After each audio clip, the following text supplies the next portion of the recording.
and welcome to Rise and 9, Monday, January 26th. Yes, another first alert day for those freezing cold temperatures. Yeah, not a fun way to start out your Monday when it is so cold. My car was freezing this morning. Yeah, just a brutal wake-up call on this Monday. Some kids are getting to sleep in. There are several school delays in the area. Yeah, long list of kids that are starting late.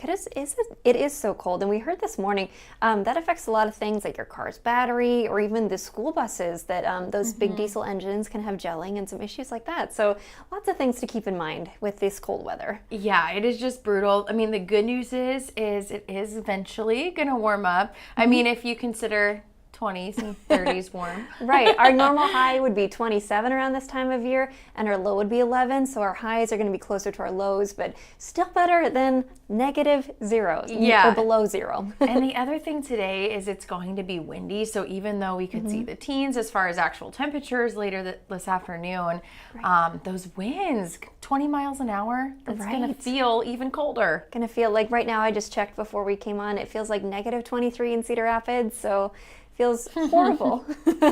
It's so bad. I don't even know what to do. Just smile through it. Well, we'll get through it. It'll be warm, eventually. Yeah, staying inside. But people like tow truck drivers have to be outside. And we heard from one company in Fairfax who said if you're calling for a tow because your car batteries are dead, they'll probably be more than just you. And those guys trying to stay warm throughout the weekend and on a day like today. And he had some good advice. He said if you're stranded somewhere, have someone just come and pick you up, and then the tow truck will get the car later, so you're not sitting there in that cold car at risk of issues when it is this extremely cold. Yeah, that's a good idea. And I know we've talked about things to keep in your car too in case that were to happen, like a blanket, maybe some extra food or water. And just have to keep that water from freezing, though. I don't want to cause another issue in your car. Right. Oh, so many things to think about on these days, but yeah, just another one down. We're getting closer. It's the last Monday of January. Right. Yeah, and with that water in the car, my husband had a water bottle in it, like one of those plastic ones with the wide mouth. He brought it into the house and opened it, and then it all froze instantly. It was weird. I've never seen that happen before in person. I've seen videos of it, but it was kind of a weird phenomenon. Like it must have been just close to freezing, and that was in the garage too. It wasn't even outside. Yeah, so many effects from these really cold temperatures, and it's been quite the stretch. Like we haven't felt actual warmth in a while. It has been. But this is, as bad as this is, like across the nation, it's really could be so much worse. The 200 million people under storm threats over this weekend from New Mexico all the way to New York City. And that storm has turned deadly too. Yeah, very scary, impacting flights as well. And of course, people losing their lives, just horrible. Right, hypothermia. One woman died near Boston when a snowplow backed over her. And so much snow. I was talking with a friend who lives in St. Louis, and she was showing me her patio furniture. It was up to the seat, and it was on the grill just over it. And I'm like, well, you're not grilling outside today. Yeah, no kidding. Not grilling season now for sure. Yeah, so that was a very bad situation that we at least avoided snow and freezing rain and all those complications. Yeah, and we did get to see the sun this weekend. So, that was nice, at least with the freezing cold temperatures. You had the sun coming through the windows. It feels nice. The cats and dogs like it. They charge in the sun outside there. Exactly. Yeah, get your little sunspot there on the carpet. Yeah. Perfect. I know when I woke up Walt this morning at 2 to go outside, I was like, Walt, you want to go outside? And he just went, I'm like, yeah, that sums it up. That is how I'm feeling too about going outside. Yeah, unfortunately, you have to. And some people do have to work in the cold too. So yeah, a good day to bundle up and just get through another one. Right. February will be here. Next Monday, it'll be February. We're in, January 73rd today? It feels like January. I think it's because of and Justin had a graphic this morning that showed the month of January, and it was about half above normal temperatures and half below, but the belows have been so far below. They were almost off the chart at some point. So I think was off the chart. Yeah, that's why it feels so long. Right, and even terrible outside. That front half of the month, it was so warm. We had those 2 days in the 50s, I but know. that feels so long ago. It feels like a lifetime ago. Yeah, Christmas was 1 month and 1 day ago. That feels forever ago. It really does. Yeah, I think this weather has something to do with it, but hopefully we'll be turning a corner here very soon. Right, but a lot of stuff we're monitoring on the news today, including the Cedar Rapids School Board meeting tonight as they work through those budget consolidations. Yes, there'll be a special work session. They're going to talk about consolidation plans plans. They aren't going to vote on this. This got pushed off, and they're saying, any plans that they do implement, that we'll talk about that in April as far as them passing, but then it wouldn't actually go into effect until the 2027 school year. Right, so one more school year, 27, 28. They had been set to vote on those consolidations, but they're pushing that back until April. Remember, last Monday, they did vote to pass $13 million of budget cuts, and that included different things besides the school consolidations. Yeah, and I know the Gazette's reporting that they're talking about possibly switching to 2 traditional high schools instead of the 3, or moving 5th graders into the middle schools. I know we've covered possibility of intermediate schools, which would put the 5th and 6th graders together in one building, leaving the 7th and 8th graders to their own buildings as the middle schools. So lots of potential changes. Right. These are all just conversations right now. Nothing is set in stone at this point. As far as the consolidations. And you can watch that meeting on kcrd.com, and like how you're watching this on the YouTube page as well. And that starts at 5:30 tonight, and we'll have continued coverage on that this evening. Yes. Also today, I went out to Wix recently to cover for a Working Iowa story that aired this morning. They're hiring. Some people don't know. They told me, a lot of people don't know that Wix is actually physically in Cedar Rapids. Right. It's not a work from home company. No. Not quite anyway. They have a hybrid model. So, you go to the office 3 days a week, you work from home 2 days a week. But as far as the company itself physically having an office here, it's only been here for 5 years. Yeah. He said a lot of people, it's still kind of under the radar, don't realize that it's there. It's over in the Nubo area, in kind of one of those newer office buildings. And they're hiring and looking for people. Of course, Wix, you maybe have built a website on Wix before, website builder company. They have other features too, but they're looking to bring some people on to help. And then also Base 44, which I learned when I visited, is an AI company that Wix recently acquired, and they have an office inside the same Wix office in Cedar Rapids, and they're hiring as well. Yeah, and you don't have to be in the office every single day with those companies. You don't. Yeah, you get 2 days to work from home, hybrid. And this is one of the many benefits that they highlighted in this story. That they were talking to me, about the extensive benefits they have, even the ability to invest in the company, and of course, healthcare, all of those things. But also some really fun things I got to see kind of behind the scenes while I was there that I did not include in the story.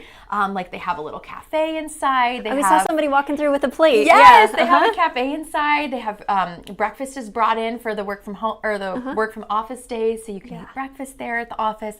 They have a little, I don't know what they called it, like a break room of sorts, but it had, some nice game tables and things. And they're like, yeah, you can take a break. There's things to do. It's fun, very like hip environment there. And we noticed even the picture wall in the video too. Yeah. With the Polaroids you could print off. Yeah, it seemed like they had a really great, culture and atmosphere with their other coworkers. And so, a really cool place that I didn't even know it was there till I went out to cover. And several jobs hiring there at Wix, and they'll hire you. So very cool. I mean, they'll hire you. I meant to say they'll train you. Hopefully they'll hire you. We'll see. We'll see. You apply and find out. But they'll train you is what I meant to say. So for those Wix jobs, they'll train you. For Base 44 being an AI company, they are looking for a little bit of a higher level of care. So those are available too. I remember using Wix to build my website when I was in college and just starting out. So I remember that from all those years ago. Not that it was that long. Right. Yeah. We're still young. That was just not too long ago at all. I've done that as well. And so, I'm sure a lot of people are familiar with Wix. Maybe didn't know we physically had one here. And then also the many job opportunities that are available. So you can learn more on our website. And that's a fun area too in Nubo. Right. Exactly. You can walk around to different shops and restaurants on your break too. One of the many perks. And then the 2 days working from home. I know that's really popular these days ever since COVID, with more people getting that chance to work from home, getting that taste of it, realizing a lot of jobs you can do from home, just need your computer. Exactly. Well, and I'm looking forward to this. Maybe you missed it over the weekend. RAGBRAI announced the towns that they're driving through, and there's a few in eastern Iowa. These are the overnight towns. We haven't learned the pass-through towns yet. That'll be later in April. It is just fun to think about the warmth that comes with RAGBRAI. I know a lot of years we're talking like, worried about it being too hot, but that feels like so far away because it's been so cold out. And so, I'm just looking forward to getting to experience the feeling of the sun again. Right. And so that comes along with RAGBRAI. In eastern Iowa, it's going to be in Independence, then to Dyersville, and then to Buke. And that is one of the shortest routes, or it might be the shortest route that RAGBRAI has ever had, but it's still the most 10th hilliest. Yeah. Like that Dyersville to Butte, I believe that's downhill. Okay. Like if you're going there, I think that's more uphill, but I think you might be in luck. It's like you got to go up to get down. There's a plus side. Yeah, I thought that was funny, you know, when they were talking about it's the shortest route, but hilly. Right. But hilly. Don't underestimate the shortness. I know. I did like their graphic too. They use the town's water towers to pop up where they're going. I thought that was really neat because those are so recognizable in small towns. Yeah. Even in Dubuque too. Yeah. Even the bigger ones. Lots of them you can tell like, oh yeah, I know where that water tower is. It kind of is a point of reference. So yeah, that's super fun. Yeah. But yeah, it's cool that it'll be right here in the TV9 viewing area. Right through there. And there's so much happening in Dyersville too with the Field of Dreams movie site. So I was talking with my husband. We've never done RAGBRAI before, but I'm like, you know, maybe we could do a day or two. We might do it this year. That would be really fun. I bet you guys could totally do it. That would be super fun. Especially because the day 7, 33 miles, that does not sound super tough. Yeah, I mean, it sounds like a long way, but it doesn't sound like what it could be compared to what it could be. 81 miles there, the Guthrie Central Day, Boone, 59 miles. Yeah. Oh wow, Independence, 81.4 miles. Yeah, that's a lot. Yeah. But, you know, you used to have breaks. There's people, there's pork chops, there's pie, you know, all those fun things. Oh, yeah. Too. It's, you know, it's the experience along the way, too. You can always just do a day of it. You don't have to do the whole thing. I love listening to Rebecca Vaughn and Joe Winters talk about, you know, their RAGBRAI experience they had last year. I think it was Rebecca who posted it. It was her first time eating, I think, was it a pork chop on a stick or something of that nature? But yeah, there's a lot of experiences that come along with RAGBRAI besides just the ride itself. And it was neat to see ride director Matt Phippen on the TV9 Morning Weekend News yesterday. And then he was here for Sunny Side Up yesterday. So you have to check that out if you missed it. Yeah, so nice of him to stop by. And a lot of excitement kind of this time of year thinking about RAGBRAI being here before we know it. I know, when temperatures will be more like 99 degrees instead of below 9. Yeah, you know, I would take that right now. That sounds great. Right, I would not want to ride a bike outside or do anything outdoors right now. No, sometimes I do still see people riding in the winter though. Yes. I mean, Scott Sable, he used to always ride to work with his bigger tires in the snow. Yeah, some people very dedicated. It's impressive, but no, I'm no. You couldn't even like see his face. He'd be so bundled up. Yeah.